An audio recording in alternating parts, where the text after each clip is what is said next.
Good afternoon, everybody. It's a great privilege for me as the Pro-Rector of the University of Oslo to welcome you all to this fourth lecture on Global Citizen, which is offered at the University of Oslo this semester.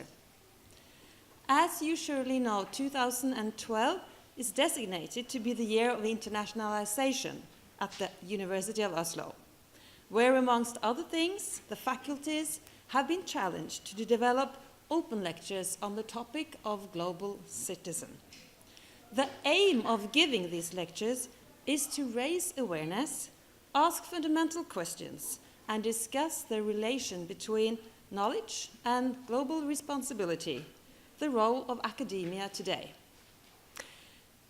As we have seen too often, a vivid and healthy democracy is not only built upon education, but also upon awareness of the difference between being an educated person and a human being with insight, capable of using her knowledge to create a better world.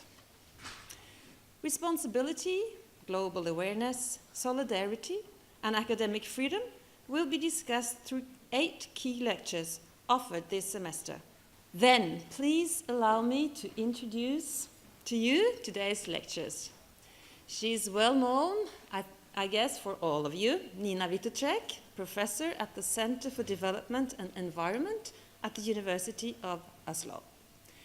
The topic for today's lectures is the idea of citizenship in the age of Ecomodernity. So I'm very looking forward to hear your lecture, Nina. Please welcome Nina Witoszek. The floor is yours.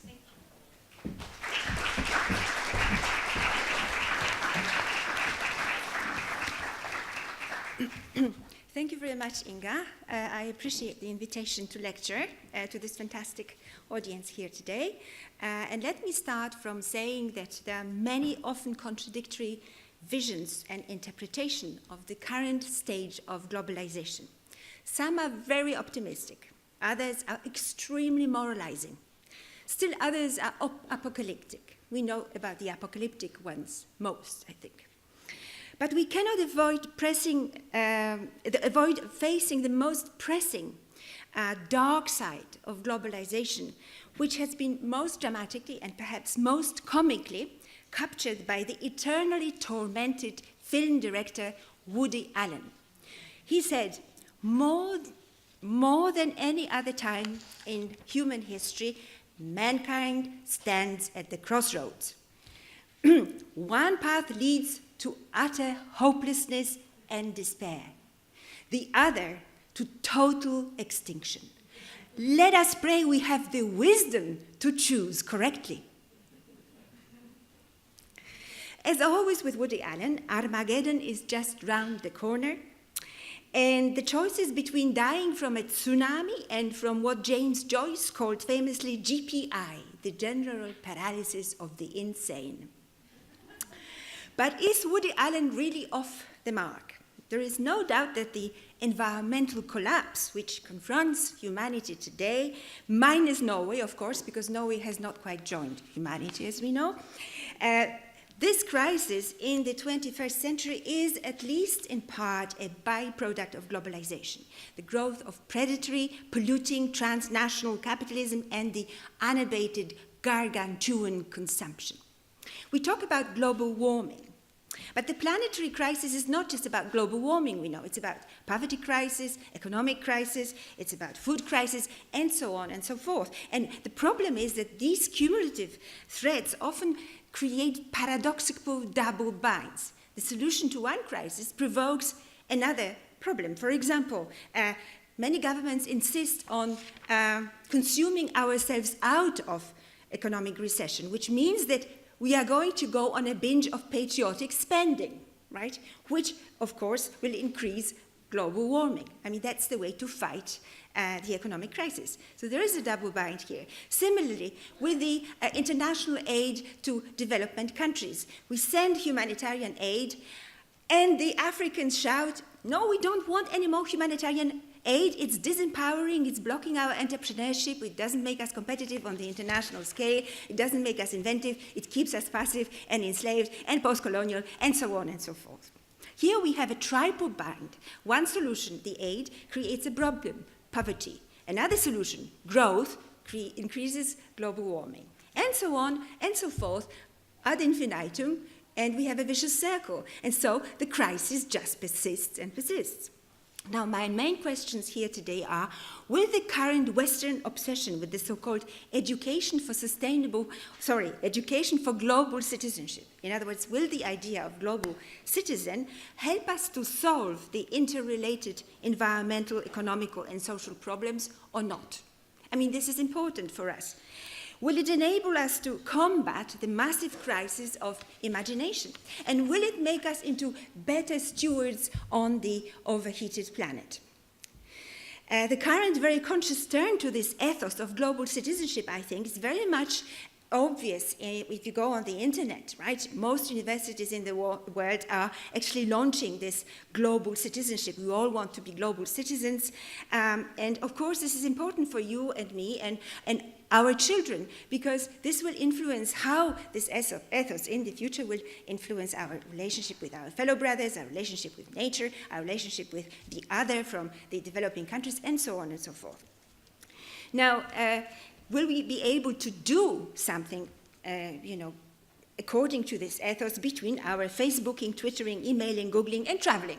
There's very little time, I think. I mention Facebooking and Twittering because they are part of the toolkit of global citizenship. They make us into what Emmanuel Castells called a net society, a community of borderless people, increasingly borderless, who, whether they live in the royal palace in Oslo or in a small village in Poland called Pupkowizna, the Poles probably know of this village. I like this name because it translates into Arsholeville in English. Now, the Poles from Arsholeville have the same access to Wikipedia and Al Jazeera television and the marmalade music of the wonderful Justin Bieber, right? But the very Twittering and Googling are not enough to make us into global citizens. A brilliant borderless hacker, for example, who works on destroying the Pentagon is surely not a global citizen. First of all, he's not even a citizen. He's a bastard. He doesn't have an ethos, a set of values that go with the ideal. Now, so what are those values, we might ask? According to the canonic book on the idea of global citizenship, Cultivating Humanity, I think it's a very nice and elegant title, written by the famous philosopher Martha Nussbaum, who, by the way, takes $100,000 for a lecture. We wouldn't be able to afford her anymore. Now, the project of creating a global citizen involves a liberal Socratic education emphasizing critical thought and respect of judgment, but which is also cosmopolitan, pluralistic, imparting respect for other traditions. So, cosmopolitan, pluralistic, imparting. Now, this is interesting because Nussbaum insists on distinguishing between what is parochial, meaning what is a peasant from Arsholeville, and what may be commended as a norm for others. And this norm is cosmopolitanism, of course. Now, on the surface, all this sounds extremely convincing, but let us pretend that we are a bunch of conservative, religious, and tradition-bound folks from an Arsholeville, from Pupkowizna, right? Or perhaps guys from Lillesand who choose not to have Vinmonopole. I have a problem with these guys. Or the Polish peasants from the hinterlands. Wouldn't we be suspicious of this type of liberal education? We are patriotic, we respect authority, we think that our Lutheran or Catholic God is right, that the Norwegian Arbeidsmiljøloven is holy, and that we also believe that we Norwegians should have access to the oil in the north because, take all of it, because we are the kindest race on the earth, and it's better if we take it and not the Russians. Now, won't we feel that the imperative of cosmopolitan education not only jams with our national interests and our ideals, but in addition creates a regime of political correctness that will gag us, and we will no longer be able to express or fight for our values? Because, I mean, if you are supposed to be a cosmopolitan, then you're supposed to be cosmopolitan. Sorry, you know, it's an imperative. You have to be or not to be, and if you're not, then you're out. Never in her book does Nussbaum address the tension between the cosmopolitan global citizens from Harvard University. Now, she's an intellectual at Harvard University, highly paid, as I said, and the parochial Poles from the Arsholeville. But cosmopolitanism is in tension with the deeply felt religion, patriotism and nationalism, you know, these old atavistic values that we now are full of contempt for. And it would be silly to pretend that it is not, right? A pluralistic curriculum is in tension with the values of many traditions. There is too little debate and argument on these conflicts in Nussbaum's book. She wants respect for other traditions, but she doesn't take into account that there may be a profound and irreconcilable conflict between the global universalistic and the Arsholeville's values. Or a conflict between the dictatorial Socratic reason and the fondness for diversity. Because if you believe that your Socratic reason is, you know, the only reason, the only inquiry which is worth pursuing, then all other forms of inquiry, of course, are out. Wouldn't it make more sense? Now, what I'm saying is, okay, she is fine. Well, I accept her project, but she should stop talking about respect for other traditions. Wouldn't it be, let's say, more sensible to stop beating around the bush and say blatantly that we believe that cosmopolitan values are better for humanity? If we say so, then we are fine. Let me quote one such bold scholar who has admitted as much, the Polish-born Oxford philosopher Leszek Kołakowski. He writes, "We affirm our belonging to European culture by our ability to view ourselves from a distance, critically, through the eyes of the others, by the fact that we value tolerance in public life and skepticism in our intellectual work, and recognize the need to confront, in both the scientific and legal spheres, as many opinions as possible. And while we concede to all this, we also maintain, tacitly or explicitly, that a culture capable of expressing these ideas in a vigorous way, defending them and introducing them in public life, however imperfectly, is a superior culture." Now, here is logic consistency for you. Either we admit it or we don't, or we try to beat around the bush. Kołakowski wants us to be logically consistent, stop waffling about respect for all traditions. As a man who had spent half of his life under the Soviet boot, he argues that there are traditions which are civil and the traditions which are savage. And we have to name them. If we don't name them, we land in a conceptual and moral muddle. So here is my first point. Not until our ideal of cosmopolitan citizen is able to openly name and fight with her or his pen for her or his values will we solve the planetary problems. Climate crisis is an emergency. One does not need more any wool in UN speak and more pluralist aromatherapy. We need intellectual guerrillas, men and women who walk the talk, who are able to make decisions and who believe in their vision rather than indulge in neurotic deconstructions. I think that university has taught us too much of the neurotic deconstruction. I think we have deconstructed ourselves to death now at this stage. I'm not saying that I want terrorist cowboys here. I think that I want enlightened advocates. There is another consideration. So far, global institutions designed to tackle the challenges of climate crisis have failed abysmally, and we know that, right? You maybe haven't read, or you have read, Samantha Power, who is a brilliant political scientist who has argued the 60 years old machine of the UN has never been so poorly prepared to fulfill its task and has never had such low credibility. Now, the end of quotation. The Commission of Human Rights has become a political farce, right? Big dictatorships block all initiatives, and the UN forces are sent only to those areas that have strategic interest in the West, and so on and so forth. So UN Nations, which is this global organization to express the ideal of global citizenship, has failed on many fronts. When it comes to the crunch, cosmopolitan negotiators shed their global environmental concern, though they have their, they parade in their Armani suits, and they turn into the Americans, the Russians, and the Chinese with particular interests, very entrenched interests. Now, the Chinese especially refuse to be global citizens in the newsbound sense, and there's very little we can or want to do about it. That's it. And so the crisis persists. I'm sorry, I'm very pessimistic, but I'm going to be optimistic at the end, so that you know. Now, as has been noted, there are today so many of us cutting down trees and burning millions of tons of fuels that we are no more mere prisoners of climate, but its shapers. We were supposed to be still in the Holocene, the closed glacial epoch of the past 12,000 years, but as has been argued by the Nobel Prize-winning chemist Paul Crutzen, among others, we are actually in the age of Anthropocene, a new era where humans themselves have become a geological force. And now this is a breakthrough and has pregnant consequences. Because if we really are such a threat to the planet, shouldn't we rethink our idea of freedom? I mean, this is an important question to all the philosophers. Philosophers of freedom were mainly concerned with how you and me can escape from and fight injustice, oppression, inequality, and uniformly foisted, and inequality and uniformity, which is foisted on us by our fellow brothers. But to put it ecologically, most of our freedoms so far have been energy intensive. Now, freedoms are energy intensive, meaning that by being free, we consume more and more energy. But being more free, we consume even more energy. Think about the car. It used to be an instrument not just of, let's say, communication and transport, but a very important instrument or tool of women's emancipation.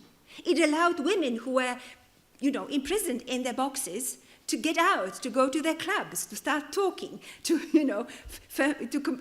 combine their dream of self-realization with this freedom of the car.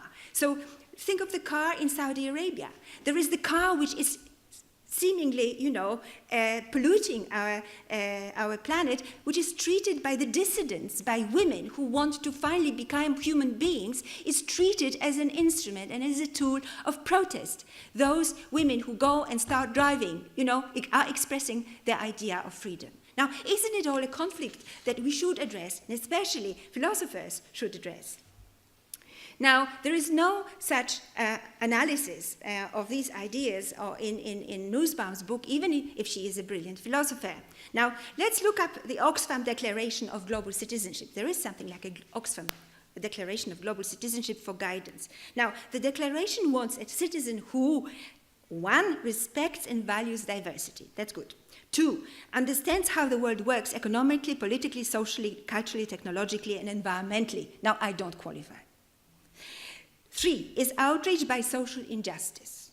4, participates in and contributes to the community at a range of levels from local to global. 5, is willing to act to make the world a more sustainable place. Very good. 6, takes responsibility for his or her actions. That's fine too. So, this is all fantastic, but there is nothing here about being prepared to limit our freedoms in order to prevent catastrophe, of course. Jürgen Randers, the co-author of the acclaimed Limits to Growth, some of you might have read his book, has recently written a follow-up work predicting the shape of the world in 2050. His conclusion is, it's Western democracy that stands in the way of creating a rescue package for the planet. People don't want to do it. And he's worked on the subject for 50 years. So it's 50 years of his research that has led to this extremely fatalistic and very sad conclusion. Democracies won't do it, and it's democracy that prevents us from doing it. Okay, so what should we do? Let's look up to China, says Randers, and I hope he is not serious. Now, I prefer to go down with polar bears rather than look up to China or another authoritarian country. I lived in one before, and this is enough. Now, the next challenge to the idea of global citizenship, especially against the background of the potential doomsday, is what can be called, after Karl Popper, the specter of tribalization. I would argue that the idea of global citizenship is created for the time of stability, for a country like Norway, I think. Today, most of the world, minus Norway again, is already deep in crisis and is fast heading towards many upheavals. We have learned from history that as soon as there is a crisis, there is a witch hunt. The other, the outsider, the immigrant, the Jew, the Nina Witoszeks, we are all in trouble. Societies with huge unemployment and lack of security retrench, look for scapegoats, set out to throw out all those who do not belong, that are not us. Now witness what's happening in Greece. There is basically a small-scale ethnic cleansing. Or the Italians, who shamelessly and idiotically put on Mussolini's brown shirts and hunt the North African labor, right? So that means that something is wrong with it, or something is rotten in the state of Europe, the cradle of all these wonderful ideas. Growing, and again, history repeats itself. Growing human insecurity in all corners of the planet promises less an ethics of global citizenship and more an entrenchment of nationalism and hostility to strangers. This is my prediction. Again, I come to my first question. Shouldn't the ethical platform of global citizens modify the cozy clause about tolerance and respect for diversity, and include an instruction of how to oppose the majoritarian despotism which is bound to resurface in such situations? Because what we have in situations of crisis is the so-called democratic majoritarian despotism, and there are usually a few enlightened people who are fighting, to the last drop of blood and the last neuron in their brain to prevent the, let's say, moral catastrophe of their communities. So this is what we are also standing against, and the ideal of global citizenship does not address this situation, the situation we are currently in. Another blatant hitch in the project of the education for global citizenship is what I would call a cognitive schizophrenia of modern educational institutions. It's cognitive schizophrenia. What on the surface sounds like Beethoven's Ode to Joy does not chime with what's going on the ground. Modern universities are essentially the enemies of sustainability, and I can prove it. The current practice everywhere is to reduce universities to market and students to clients demanding well-packaged products.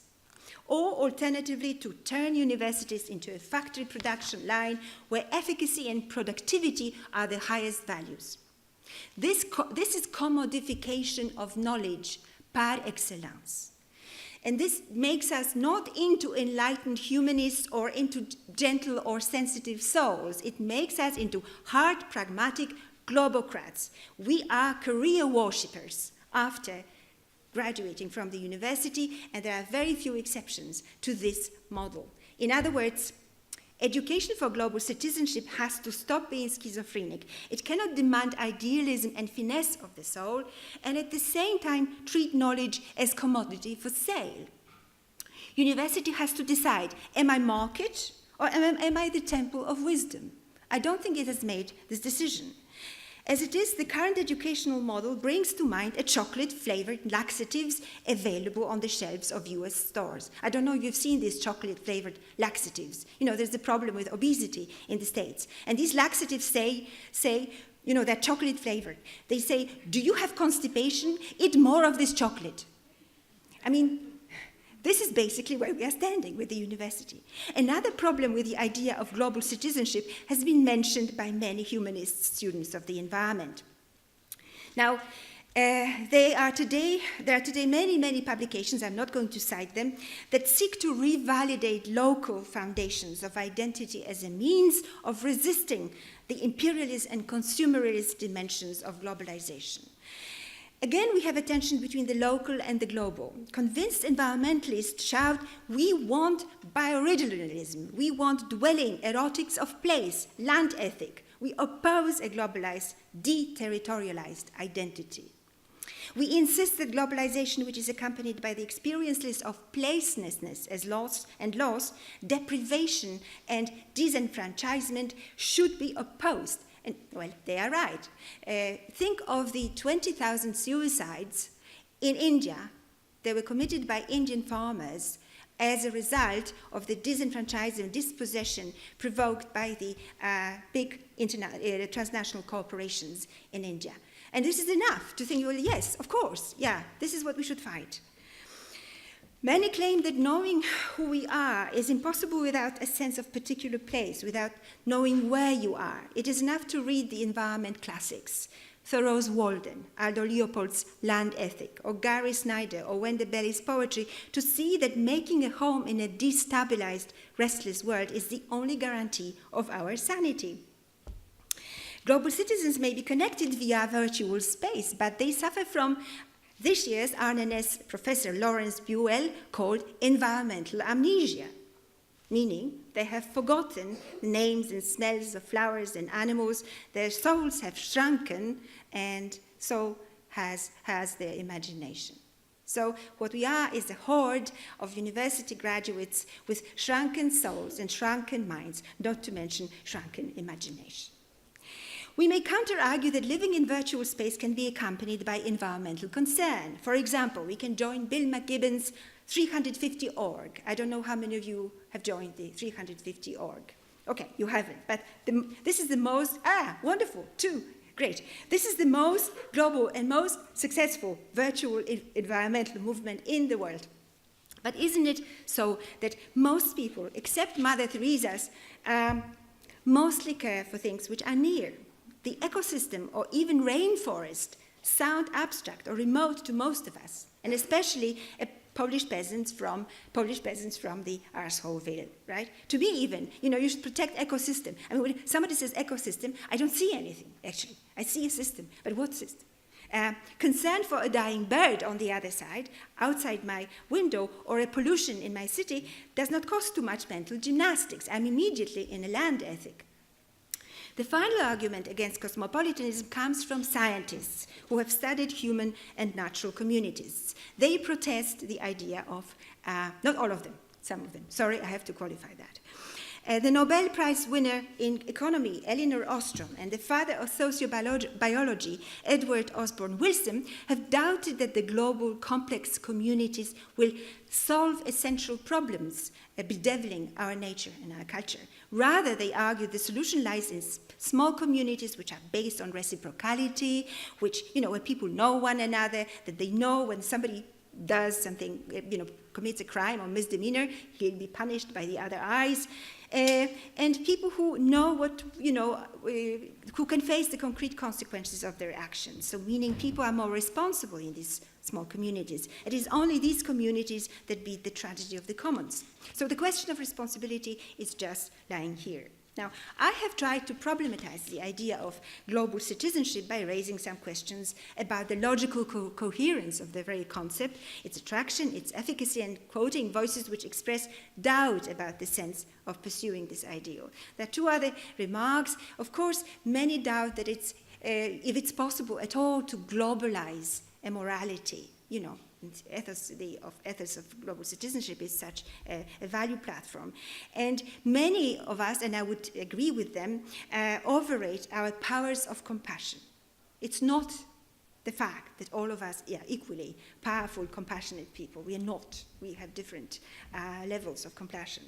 Does it then follow that global cosmopolitanism is a fata morgana, or maybe maybe something like a runaway project of a small intellectual minority who will profit from the process of globalization, but who have lost touch with the ordinary citizens and their fears and interests? To me personally, the idea of global citizenship is an echo of a not-so-distant past, when in my part of the world, in Poland, we spoke of the education for internationalist, mind you, socialism. So internationalist socialism was something like a precursor of a global citizenship, and I think there are lots of common features between the 2 of them. So I, as a child in Poland, I was taught to be an internationalist-minded socialist worker. Now, the problem is, as I read afterwards, that Marx, who invented this identity of this internationalist worker, never visited the coal mines. He dreamed of a global proletarian revolution without really asking the workers whether they share his dream. I think many intellectuals do the same. They invent models and projects and so on, never consulting the population and actually not quite knowing what they are doing. They just want to be creative and innovative. Now, the workers, of course, did not care for a global enlarged identity or internationalist identity, and they proved it in their actions. They wanted safe jobs, better pay, and better living conditions. Now, on the other hand, I would say that the Marxist utopia of internationalism made sense, and also perhaps global citizenship can make sense to the Jews, to the outsiders, rootless intellectuals, people who would profit from a place, from a world where nationalist, sentiments do not exist, when there is no ethnic hatred. And this is this global utopia. That's why I would say the Jews and the outsiders in a society were always drawn to this kind of vision, as well as these flying professors like Ulrich Beck or Anthony Giddens. Beck, for example, claims that climate change releases a cosmopolitan momentum. It ostensibly summons a civilizational community of fate into existence. Wonderful. He insists that those who think exclusively in national terms are losers. Now, I am a loser.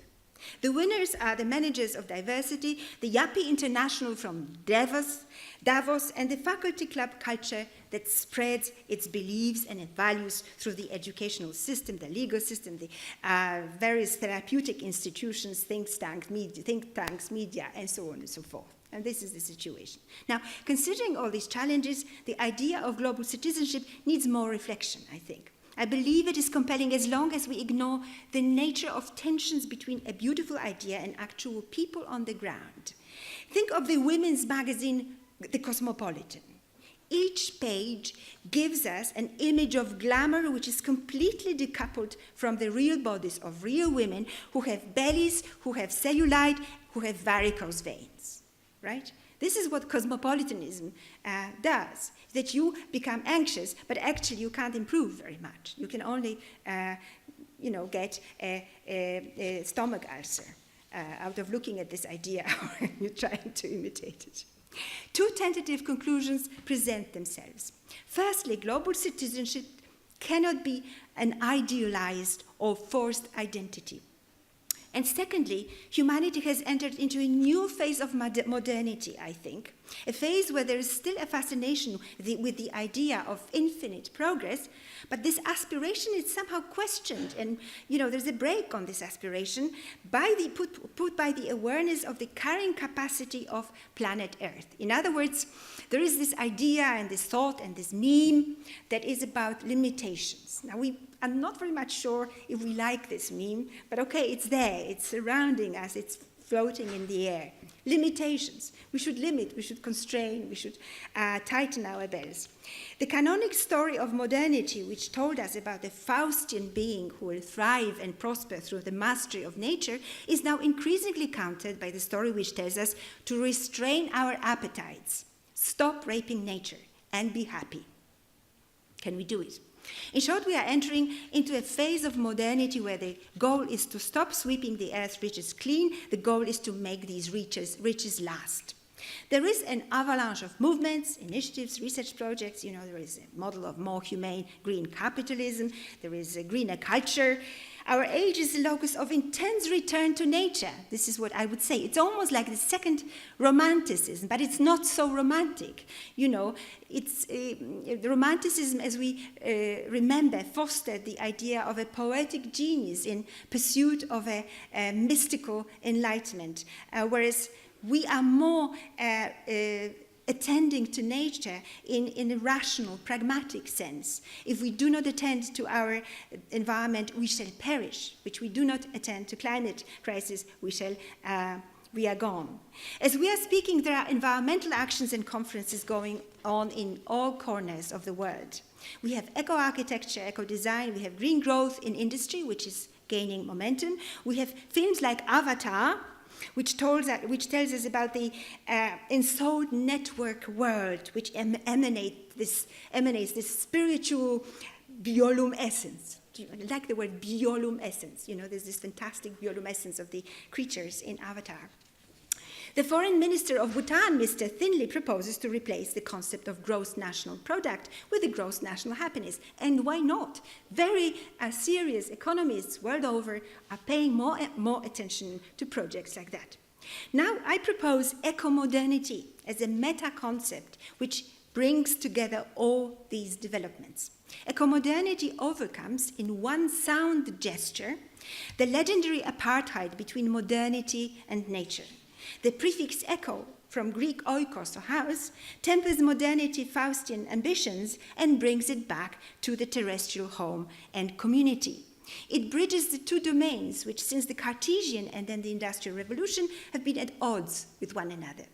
Now, perceiving global economy, culture, and technopolity as a householding project, all these spheres decouples them from predation and exploitation and ties them closer to responsibilities as well to a vision of a good life. Thus, ecomodernity can be taken as a comprehensive term to codify the zeitgeist of the 21st century. Now, I'm not trying to make myself important codifying the zeitgeist of the 21st century. I'm just saying that I'm more a synthesizer, trying to, collect all the bits and pieces together and put them together in a kind of a vision. Why do I prefer, now your question would be, why do you prefer to be an eco-modernist rather than, say, a global citizen? I mean, this is a very relevant question. Now, I think that I prefer this because eco-modernity is compelling in the sense that it involves my participation in a longed-for environmentalist and humanist perestroika, which designs a comprehensive cleaning of the air, water, as well as human minds from modern poisons. I think that our human minds, not just water, I mean, this environmental project is not about only water and air, it's about human minds as well. So it's an environmental project with regard to our educational system as well. It insists that issues of health and human and environmental well-being cannot be separated from politics. It aspires to bring beauty and nature back into the modern alienating boxes. So beauty and nature, it's not just an ethical, but an aesthetic program on which the canon of global citizenship is silent, right? There's no mention of aesthetics there. Ecomodernity is attractive because I want the gifts of modernity to stay. I am certainly a liberated woman in pursuit of self-realization. I want to continue to draw on the treasures of and key values of the modern humanist agenda: autonomy and inalienable value of all human beings, equality, freedom, importance of critical inquiry, and so on. At the same time, I want to be eco, actually, in the sense that I believe more in creative adaptation rather than this brutal Faustian drive to achieve and achieve and achieve. I prefer to reform and adapt rather than break all the walls. And I like Scandinavia for that reason. Scandinavia is the part of the world which preferred this codex of adaptation rather than this violent revolution that made humanity suffer. And also, I believe in solidarity and dugnad, another element from the Scandinavian culture, as a complement of individualist and fragmented initiatives. And I'm eco in the sense that I'm engaged in the search for ecological wisdom. The ability, what is this ecological wisdom? There's a book I'm writing on it, but for now, I just define it as the ability to employ a long-term perspective and to act in such a manner that the consequences of my actions are compatible with the flowering of humans and nature. Ecomodernity is far from being a monolithic project. It is an ongoing battle of the books. Books, ideas, and stories of a greener future, battle which is carried in different languages and different domains. I must admit that, hard as I tried, I've never managed to become attracted to this story of sustainable development. This sounds like a blasphemy, considering that I work at the Center for Development and the Environment. Now, but I wish to suggest that sustainable development, though a mantra of governments and policymakers, is secretly disdained by most humanists, journalists, artists, and, as Jürgen Randers insists, by the public at large. The reasons for this aversion to sustainability are copious, but one which is often overlooked is that Gro Harlem Brundtland gave birth to a baby that was not a poet. She gave birth to a smart, square-headed child that speaks the UN speak at international summits and lacks the talent of seduction. For modern mythmakers, writers, journalists, visual artists, sustainability has been a verbal contraceptive. It has not inspired. The artists have talked a lot about modernism. Who has talked about sustainability. Give me a composer who wrote a hymn in honor of sustainability, or a writer, or they are green writers, they define themselves as environmental and so on, but not as people who are engaged in sustainability projects. That's the problem. So, the main trope of sustainable development, a culture of limits, doesn't appeal to desperate people today, the Greeks, the Spaniards, the Egyptians. They don't want more austerity. They want growth, jobs, and more consumption. To conclude, now, there is a vision springing out of this ecomodernity as the kind of a comprehensive zeitgeist. And this is a vision of which is already realized partially by the economic ideal of green growth, but also should be realized in changing our tack or changing our gear in our minds, I think. Not limiting our actions, but transcending limitations. Albert Einstein said, if you recognize and you accept the limitations, you can go beyond them. So this is the starting point. You first study the limitations and then not adjust to limitations. Do not propose a program of austerity, of voluntary simplicity. You try to go above them. And it seems to me, and I don't have time to do this now, to give you the analysis of this vision, but I call it the fountain vision. Why is it the fountain vision? Because there is a difference, my friends, between the cistern, where the water is stagnant, and the fountain, which is a kind of a mechanism, a perpetuum mobile, of ever-replenishing economy. It's this resplendent water that is constantly tapping into new cascades of water. And this is what our thinking should be about. It seems to me that, for example, if the Oil Norway invested even 1/3 of its oil profits into the next green generation of renewables, just 1/3 would be enough. This would be a country which would be the top of the Ecomodern project, the fountain vision I'm talking about. To conclude now, very quickly, Hans Magnus Enzensberger said that the paradox of Norway is that it is the biggest folk museum in Europe and at the same time a laboratory of the future. So a folk museum and at the same time laboratory of the future. I agree. Norway could easily become such a laboratory and be actually the center of ecomodernity I've been speaking about. Why?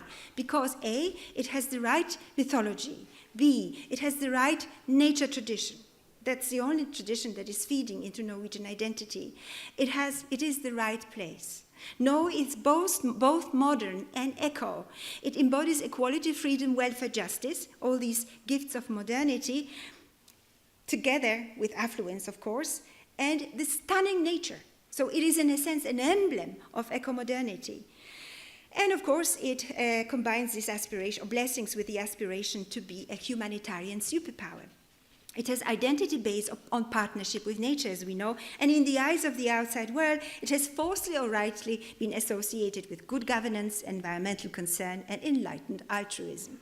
Now, it's sugar and spice and all that's nice, in short. It could become a mecca of modernity if it only wanted to. Alas, Norway is too petroholic. So, I presume that very few people in top business positions would want to waste their time and listen to me and, and would like to be involved in such projects. They would call me a utopian. I don't think it's as utopian as we think. Think if Norway managed to invest and transform a chunk of its oil profits into this next generation I've mentioned, it could actually live up to its immense cultural potential. Here we would have a moment where Norwegian culture and Norwegian economy, Norwegian businesses would meet. By becoming the cradle of ecomodernity, we would have stopped copying the ideas of cosmopolitan professors from American and German universities and rely more on the riches of our own native tradition. If Norway doesn't take the lead in being the avant-garde of the new era, it will be in danger in turning into a country of global narcissistic philanthropists. A country which says, we are here on earth to help the others. What the hell the others are here for, God only knows. Okay, thank you.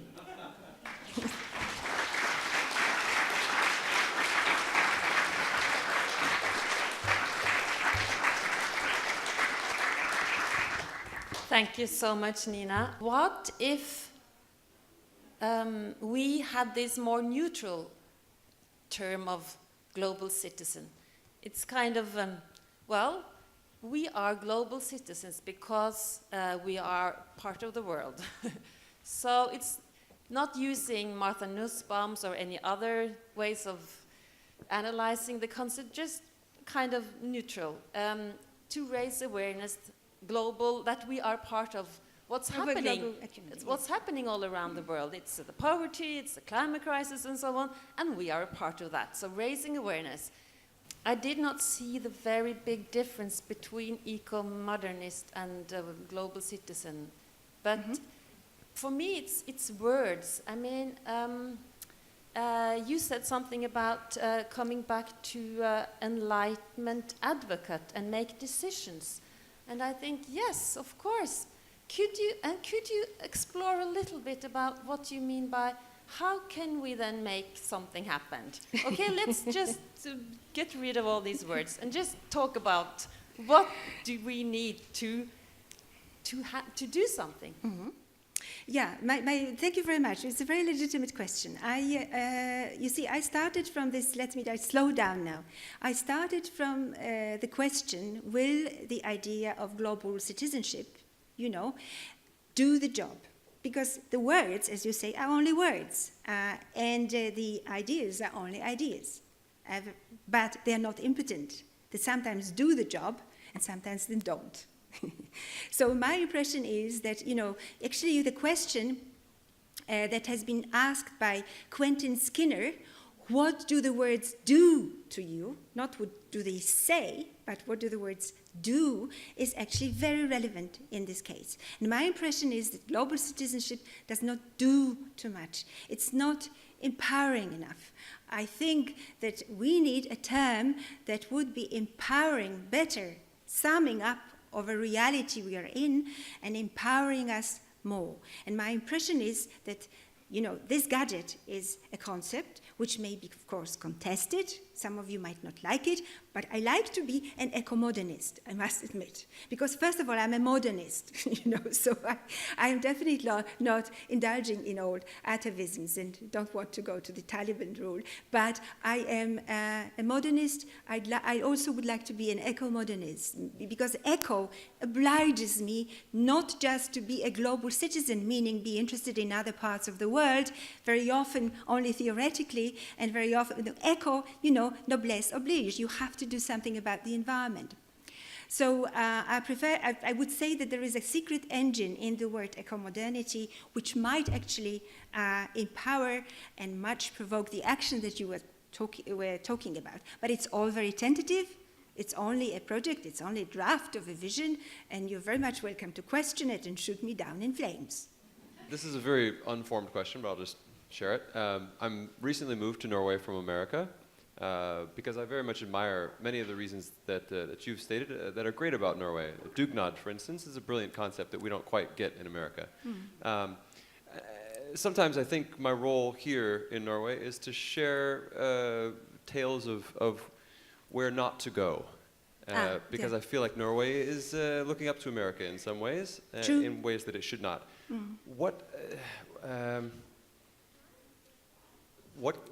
What can I say as an American? To warn us here in Norway about how good we have it here? I think you put it really well, that Norway has a brilliant and unique opportunity. How does the warning that the bad capitalists in the world are giving, what does that warning? What can that warning give us, and how can we share that? Mm-hmm.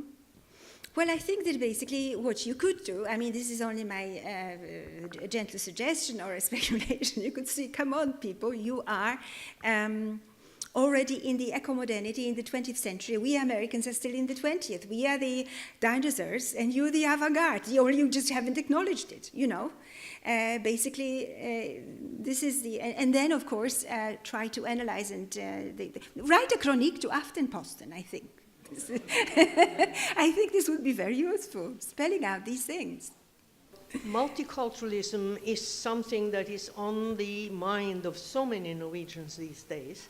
And I have realized that there is a possibility, because though a pure multiculturalism would mean perhaps loss of patriotism, because that means we wouldn't need to emphasize the Norwegianness of the Norwegians, but we would be able to look at cultural diversity as something that is giving to expand our minds, our horizon, and embrace others as equals. Equals like Folk. Folk, for instance, is a street magazine which has stolen a wonderful term. We can learn from that. But I'm also thinking, what is our task just now to realize multiculturalism as a working program is to acknowledge the immigrants and their need to accommodate to what is the regional culture, and then the responsibility of the host culture to equally accommodate and change, so that it is a real two-way situation, which it is not yet.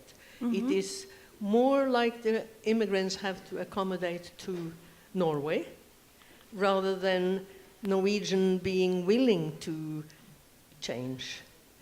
And that changes, of course, as always changes, may be creative, but also painful.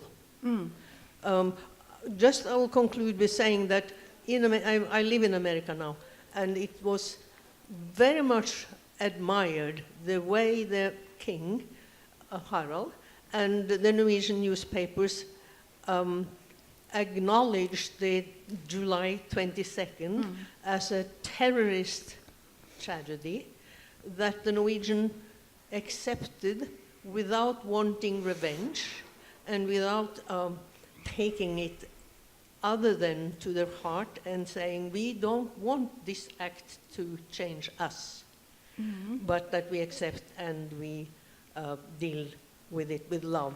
So my motto will be, listening is loving, and love is, after all, somehow a currency with which we could work better. Thank you very much. It's an interesting comment with regard to multiculturalism, very shortly or briefly. I think that there are two ways of addressing it. Only two ways. One, to first of all attack the problem of disempowerment of women. Women are the key issue everywhere. I think that especially with regard to multiculturalism, you don't address that question. Secondly, talk to individuals rather than communal leaders.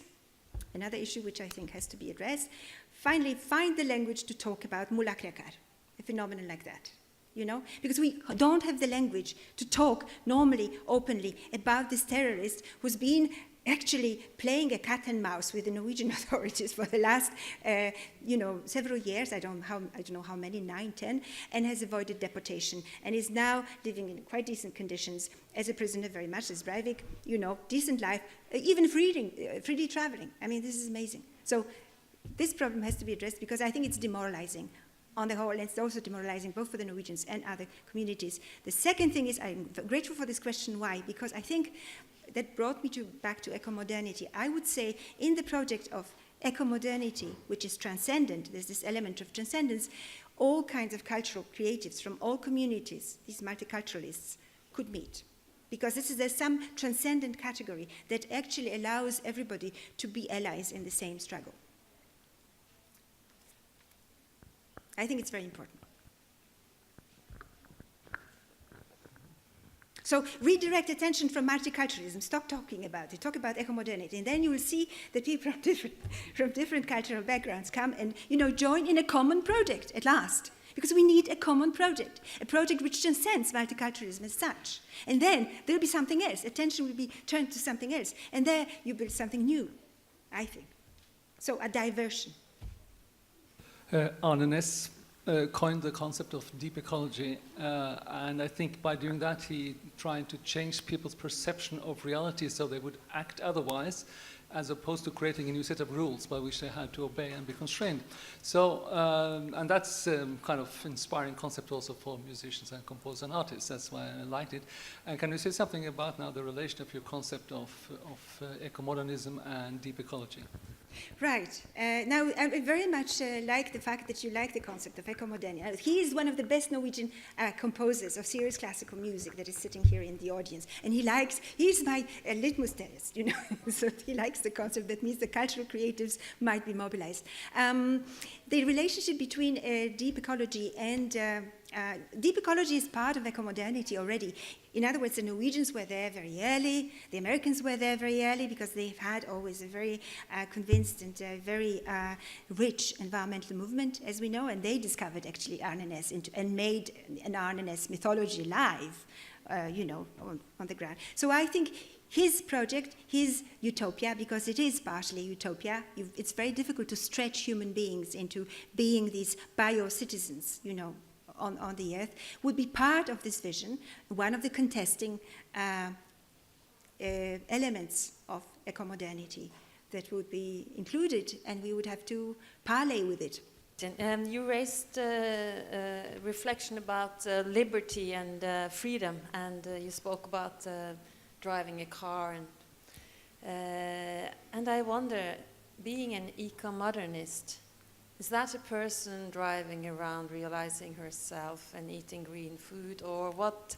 Can you please tell us a little bit more about how the eco-modernist lives? Yeah, right, yeah. Well, I would say that it's very much, we're living like today, the only thing that we shifted to the, what I call the elemental economy, meaning the economy based on those resources, not oil, not the carbon, but resources which are replenishable, meaning the air, we have enough of air, even if it's slightly polluted, or quite polluted in China, the air, the sun, and the wind, right? So this is, we shift to the air and sound and wind, and we are trying to find our parliamentarians who try to press against the government to do something about it. We are, first of all, separating the Ministry of Ministry of Oil and Energy. I want the Minister for Oil and I want the Minister for Energy, and let them do two different jobs, I think, because as it is now, the schizophrenia is obvious and it's just being prolonged. You know, in Norway you have a minister which combines the role and function of Minister for Oil and Minister of Energy. So that is one thing. Then if we are a eco-modern citizen, of course, what we do is we try to press again and try to buy an electric car, because this is already an advantage. We try to go for passive houses if possible, or, you know, passive houses that use less energy. No, we don't not necessarily go and start immediately recycling, you know, going to attending to our rubbish, though this is also part of it. And also we change our modes of consumption. We eat only products which have been ecologically produced. Well, the business is bound to go bankrupt if the consumers say no to certain things and yes to the others that are sound, ecologically produced, and are clean. I mean, we have tremendous opportunities to do that. You see, that's why I would say there is a potential struggle here and a vision that is realizable if you only wanted to. It's not a utopia, because we could live very comfortably. We could have a good life, the life we have now, that we enjoy. It's just that, you know, it's not like having a cake and eating it too, because it's not this. It would demand from us quite a bit of activity in order to do that. It would demand us to move a bit, you know, on the front. Yes. You talk about the idea of ecomodernity. How does this actually apply to, say, a developing country? I know you kind of shied away from the word sustainability, but at some point, doesn't it have to make economic sense to people that are not actually have clean air, clean health? You know, that's an everyday concern for that. So how does that, you know, level or this idea of ecomodernity? Absolutely. I mean, I just wanted to reiterate that sustainable development, sustainability as such, is part of the eco-modern agenda.